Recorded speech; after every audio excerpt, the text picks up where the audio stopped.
This is something that future generations are going to remember, and future generations are going to be enjoying as this city makes a complete and total turnaround. It's funny, I was coming in from New York today, and when I was trying to figure out the best way to get here, I was coming in from the city. I was using all my apps, all these tools that I have to figure out the best way to get somewhere. And what I realized is that you guys, the ferry service, would have been very helpful for today's meeting.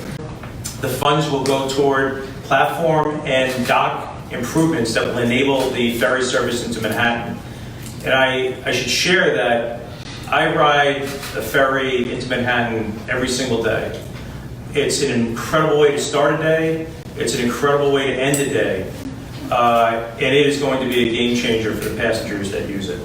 The commuter ferry is a game changer for Bayonne, and this federal grant is another step forward for our city towards a brighter future with millions of new tax revenue and the opportunity for our community to thrive. We often at the federal government see local and state partners aiming to shift as much cost as possible to the federal taxpayer.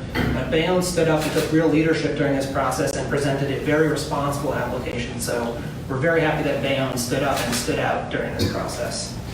Bayonne put in very meaningful money of its own to show that it has its own skin in the game here, and the federal government was glad to follow Bayonne's lead. We're here celebrating this actually in part because we think Bayonne is setting an example for the rest of the country to follow, because when local governments show commitment and leadership and act responsibly in their applications and requests for federal funding, the federal government is more than glad to support your vision. Again, this is Mark Busanich for Hudson County View. We thank you again for everybody who tuned in for this Facebook live stream. We just heard from Bayonne elected officials about an upcoming ferry service that the city hopes to get up and running very soon.